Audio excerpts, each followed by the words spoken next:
ಅಪರಾಧಿ ಸ್ಥಾನದಲ್ಲಿ ಮಾತ್ರ ನಿಂತಿಲ್ಲ, ಅವರು ನೀಚವಾಗಿಯೂ ಅವರು ಅಪರಾಧಿ. ಅವರು ಎಷ್ಟು ಬೇಕಾದರೂ ಹೇಳ್ಕೊಳ್ಳಿ.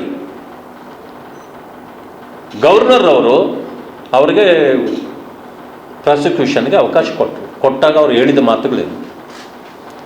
14 ಸೈಟು ವಾಪಸ್ ಯಾಕೆ ಕೊಟ್ಟರು?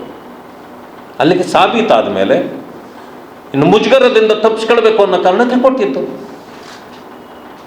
ಆದರೆ ಇವತ್ತು ಹರಿಶ್ಚಂದ್ರ ರೀತಿ ಮಾತಾಡ್ತಾರೆ. ಇಷ್ಟೊತ್ತಿಗೆ ಅವರು ರಾಜೀನಾಮೆ ಕೊಡಬೇಕಾಗಿತ್ತು, ಆ ಕೇಸನ್ನು CBIಗೆ ವಹಿಸಬೇಕಾಗಿತ್ತು, CBIಯಿಂದ ತನಿಖೆಯನ್ನು ಅವರು ಎದುರಿಸಬೇಕಾಗಿತ್ತು.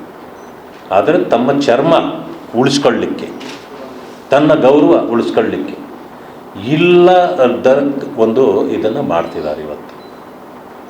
ಇವತ್ತಿಗೂ ಕೂಡ ಇಡೀ 300 ಕೋಟಿ ರೂಪಾಯಿಗಳ ಆಸ್ತಿಯನ್ನು ನಾವು ಈಗಾಗಲೇ ವಾಪಸ್ ತಗೊಳ್ತು, ಮತ್ತೀಗಾಗಲೇ ಸಾವಿರಾರು ಸೈಟ್ಗಳು ಬೇರೆ ಬೇರೆ ಪಾಲಾಗಿದೆ. ಈಗಲೂ ಕೂಡ ಇನ್ವೆಸ್ಟಿಗೇಷನ್ ಅವರು ಮುಂದುವರೆದಿದೆ. ಸಿದ್ದರಾಮಯ್ಯನವರು ಅಪರಾಧಿ ಅಲ್ಲ ಅಂತ ಯಾವ ಕೋರ್ಟು ಹೇಳಿಲ್ಲ, ನಿರಪರಾಧಿ ಅಂತ ಹೇಳಿಲ್ಲ. ಅದರಿಂದಾಗಿ ಈಗಲೂ ಅವರು ಅಪರಾಧಿಗಳೇ. ಆದ್ದರಿಂದಾಗಿ ಈಗಾಗಲೇ ಅವರು ರಾಜೀನಾಮೆ ಕೊಡಬೇಕಾಗಿತ್ತು. ಬಂಡತನ ಪ್ರದರ್ಶನ ಮಾಡಿ ರಾಜೀನಾಮೆ ಕೊಡದೆ ಮುಂದೆ ಹೋಗ್ತಿದ್ದಾರೆ.